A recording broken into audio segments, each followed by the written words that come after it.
Yes, hello everyone and welcome to all our West Australian football fans to another edition of Around the WAFL here on BackChat, whether you're watching on the BackChat YouTube channel or listening on wherever you get your podcast. Well, we're hot off the heels of round 6, another exciting round of WAFL football, but now we turn our focus to the big state game that's coming this Friday at the Adelaide Oval between South Australia and Western Australia. We'll talk a little bit about that in just a moment. Paul Persick is my name. It's a great pleasure to have your company here on Around the WAFL, and he's been on the bench for the last 2 episodes, but he is back in action, the one and only Taylor Cowper. TC, welcome back, mate. Back ready to go, Paul. And you're fit and firing as always. Exactly. No, looking forward to having a chat about the state team. Obviously, we will be releasing this podcast just before the state team gets announced. So we got some news, I guess, to talk about involving the state team. And they obviously, I think they head over on Thursday or Wednesday night, I believe. I heard Chris Pike talking about it the other day. So head over Wednesday night, obviously bit under lights on Friday night. It's going to be a big game of footy. No doubt about it at the Adelaide Oval. WA aiming to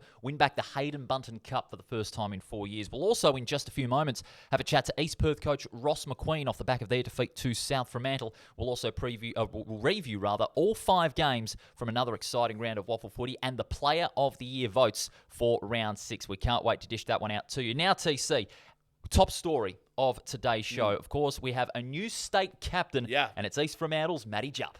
It is great having Juppy on. I think it's, he's one of those players. We've spoken about him a bit today, and obviously being an East Freo man, I see him quite often and talk to him quite a lot.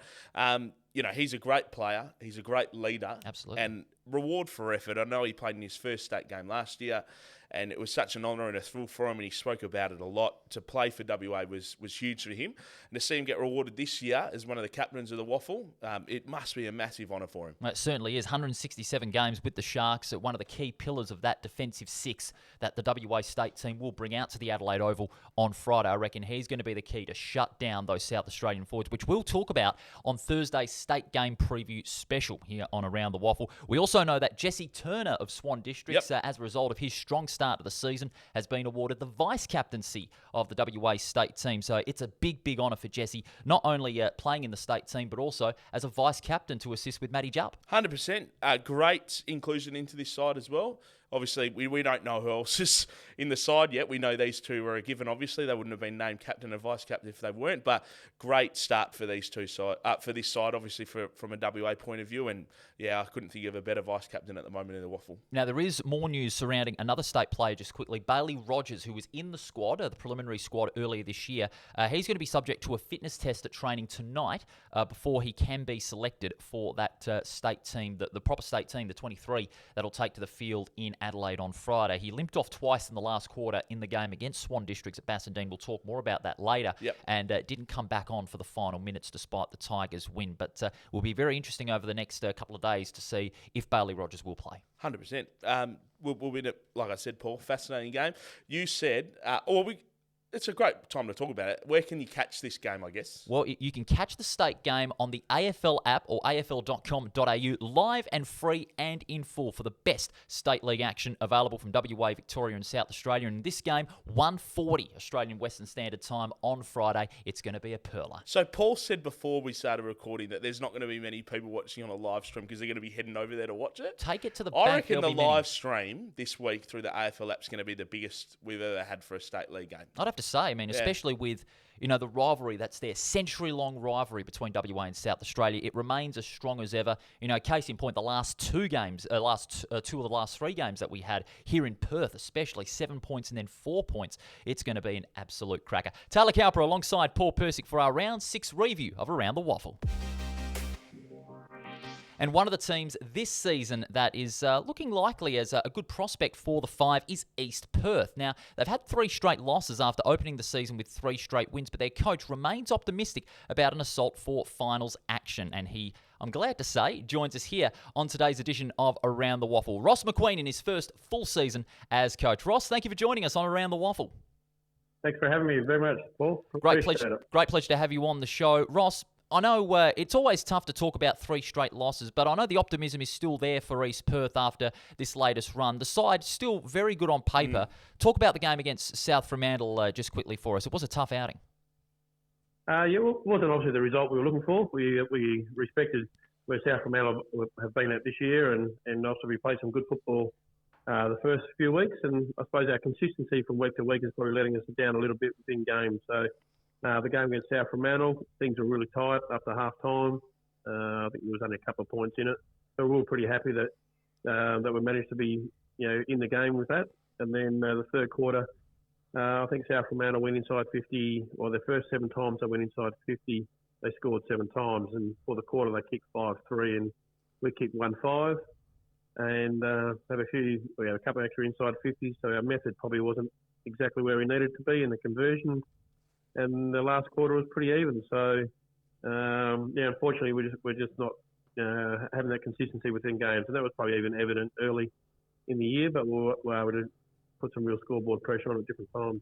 Ross, what was one of what was the secret sauce, I suppose, for the first couple of rounds for you? I know the 2 wins you wouldn't be happy with, the 3 losses in a row now, but what was the secret to the great start to the season for you guys? I don't know if there's any secret. Look, we managed to play some football that we were happy with. We were able to move the ball with some fluency. We were able to defend pretty well at different times, and like I said, when we had our chances, our momentum moments, we were able to put some scoreboard pressure on. And the first few games, we were able to do it early, and then teams respond, and you expect that to happen. Like, you don't expect to just keep running over the top of very good teams. And it was probably a bit of that. We defended well, and we used the ball well, and like I said, when we had the momentum, we were able to hit the scoreboard. And that's just perhaps what we haven't done enough of the last couple of weeks. We've had good momentum chances, but when you don't kick straight, they say it's bad football. Tell us about Tom North, number 16 for East Perth. We always keep talking about Tommy every time we review around here on Around the WAFL. He's been one of East Perth's top defender midfielders this season. How have you found his form? He's great, Tom. He's been building into the year. Also, he's one of our 8 debutants we've had at the club. He's had a bit of experience at a higher level, but Tom's fitted in really well. He's had some good friendships with Mitch and Scotty Jones, so that's helped him fit in there. He's I think he's finally settling down now. He's got a house all lined up and things like that. So things are settling in for Tom. His football's been strong. He's a really good user of the ball, sees it well, the game. So he's been very important for us across that, through that midfield and half-back area. What will the club be looking at as far as the season so far, heading into that week's break, even with some of the players potentially going to Adelaide for the state game this coming Friday? What will you and the team be looking at in that week break? We'll train tonight. So we'll have a solid session tonight. We'll finish our review. So last night we went through some planning with the players about just the individual games and finding some time. The season gets really busy, so you do lose track of time. So we used last night as an opportunity to sit with some of the players and talk about their development plans. Tonight we'll have a solid session apart from the 4 or 5 guys who hopefully all make the state team. And then the rest will train tonight. They have Thursday off. They've got a running program to do. We planned early in the year that we made a commitment to each other that if they commit to the program, we'll commit to giving them designated breaks. So they'll have their programs, their gym and running, but then we'll train again next Tuesday, Thursday, and Friday, leading into the Sunday game against West Coast. Now, I know, Ross, you're talking about those 4 or 5 players at East Perth that you would obviously, as coach, want to see in this state game come Friday night. Just talk us through some of those players and what you think they can add to that WA team. They're all a little bit different. Obviously, Jones is a big man, and he's had a lot of football experience and had a really, really strong year for us in the ruck. And so he's in their contention probably with Ollie Eastland, and things. So Jonesy will give you a good early use of the ball. We've got some inside mids in Hamish Schumacher, Hamish Brayshaw, Angus Schumacher, and Mitch Croden. So getting them mixed up, they're all in there together all the time. So mate, hopefully they're not listening, hey? Yeah, we'll be nothing sure. I'll cop a bit of feedback. They're all very good at giving feedback, so which is good. So, but the 3 will play inside mid and maybe a little bit forward as well. And Angus Scott's been playing a couple of roles for us, but he's a strong running wingman who at Adelaide Oval, you need to be able to run up and down those wings. So if he gets an opportunity, I'm sure he'll be able to do that as well. Yeah, great. Ross, just before we let you go, I'm sure Paul's got a couple more questions for you as well. Just for our listeners out there and also viewers plus people that are involved in the WAFL community, I know you've only been a coach in the WAFL system for a really short time. Can you just share with some of our listeners and viewers kind of what your football background has been and the journey to become the coach of East Perth?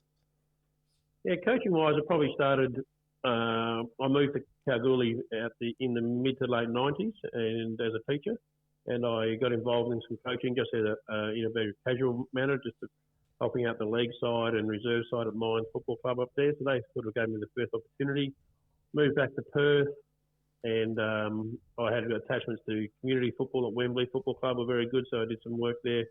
And a mate of mine called Simon McQueen, who went on to coach Claremont to a premiership, took up a position at Claremont Football Club in the Colts program. And so Simon and I worked with Simon, and then he got the senior position. So then I coached the reserves for 4 years. I've coached the Colts at Claremont for 6 years. I've been with the state junior programs and a couple of times with the senior program there. And the last couple of years I've been at East Perth as an assistant coach there. So that's sort of that journey. And football-wise, I was a bit of a battler. Aren't we all? I was once quoted by one of a senior coach a long time ago when I was trying to play football at Subiaco that was hard at it, but had a problem with his weight or something like that.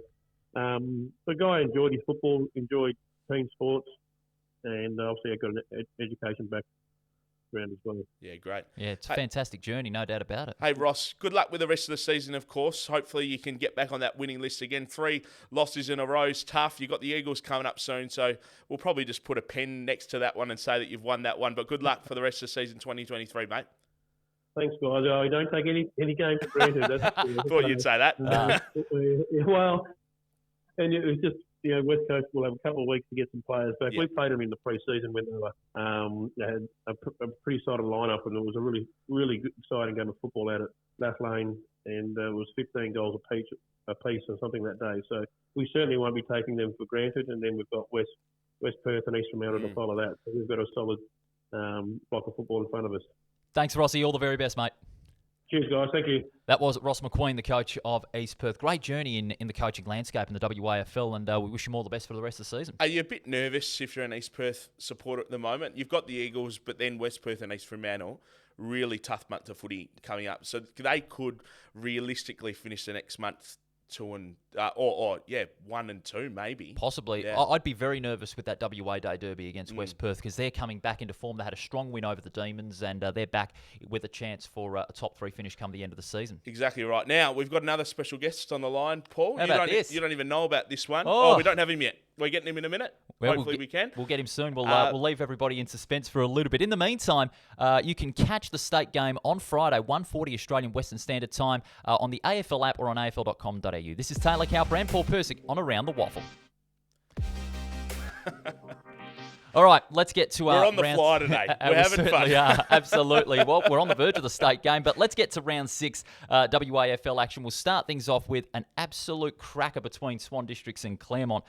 First of all, how did Swan Districts let that lead go? And second of all, how did Claremont come back again? 2 times in as many weeks that the Tigers have come from 5 goals down and snatched the game. What's happened at Steel Blue Oval? Oh, They've dropped 3 games there now to start this season. by less than 10 points. They lost this one by 2 to Claremont. They came back, obviously, like you said, Paul. Swan Districts, they're in for a real tough season if they continue going like this. And the thing that we've got to realise as well is they've lost games to really good sides as well. But we're going to keep coming back against that throughout the year goes on. To drop 3 winnable games at home for them, they're really going to lament that as the season goes on, I reckon. I think this defeat will really hurt them the most. All right, we're going to cut in here. We're going to cut in right now. Okay. We're going to get the man on the line right now. We'll get to this Swan Districts game in Claremont. We'll dissect that in a minute. But proud to announce, he got announced this morning as the captain of the state side. Juppy, how are you, mate? Hey, Taylor and Paul. Thanks for having me on. Mate, must be an honour. I know I spoke to you a fair bit last year. You were so excited to be a part of the WA side for the first time last year. You played at Optus Stadium, obviously. What's it feel like now, second year, you're the captain? Yeah, it's still really surreal, mate.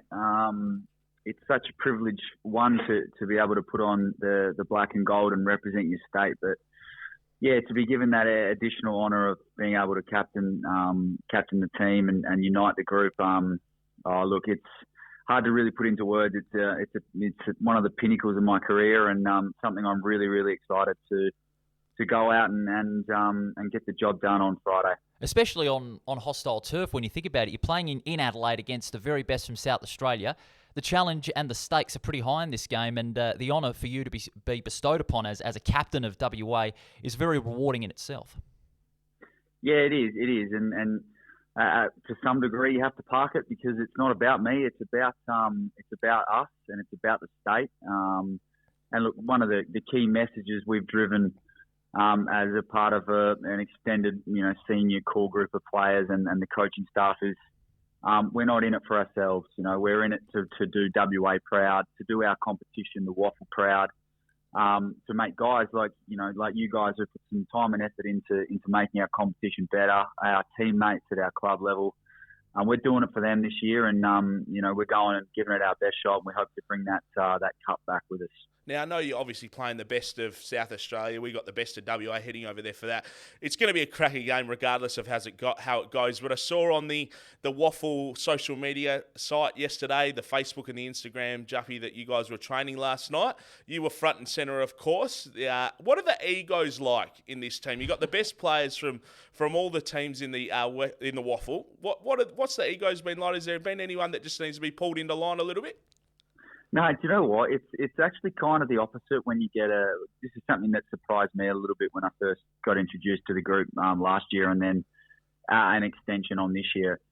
It's almost the opposite. There's so much respect there that sometimes the group can sort of be a little bit reserved and within themselves because they don't want to tread on toes, and you don't want to with the lack of a better word, embarrass yourself, I guess, with a bunch of guys you don't really know. So I would say the opposite. There's certainly no egos in this team. And that's one thing we've really tried to work on and drive is that unity and becoming one group. There's a lot of champion players in that squad, but we want to be a champion team. So that's a bit cliche, but how do you do that? That's, coming out of your shell, getting to know each other.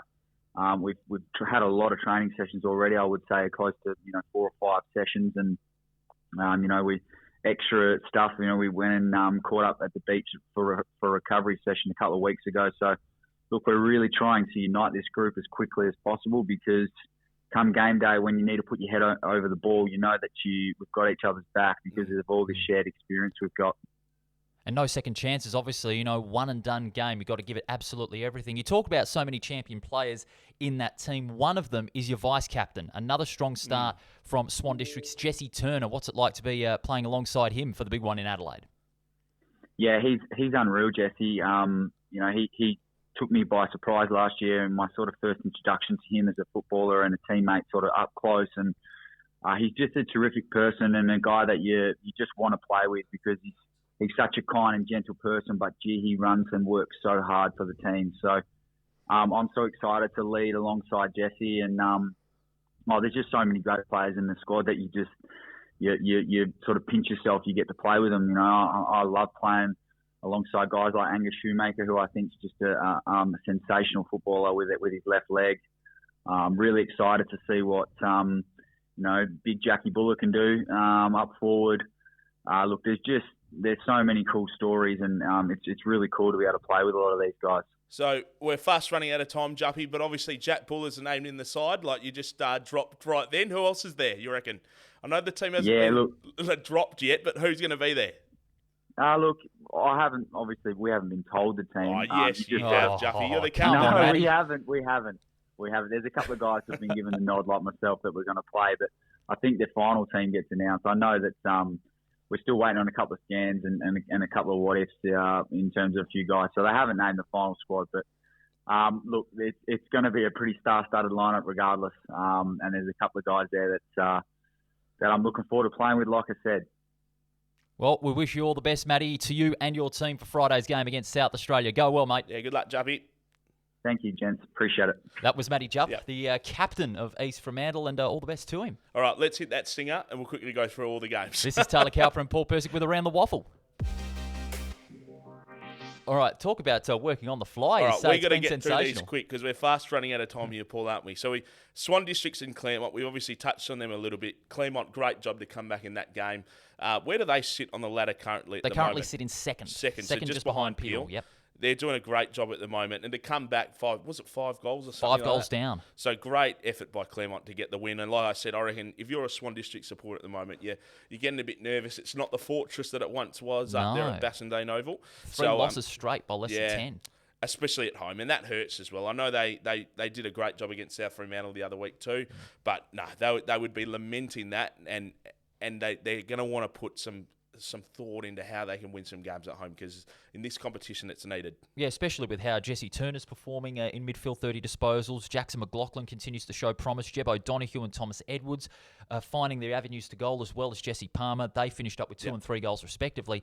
It's, at the moment, very hard for Swan Districts to really find that last link to get them to win games at home and on the road. At the moment, stuck with 1 win from their 6 rounds. Really, with the side that they're on, they should have at least 3 or 4. Exactly right. Well, hopefully they can turn it around. Game 2, Paul, of the weekend, East Perth and South Fremantle.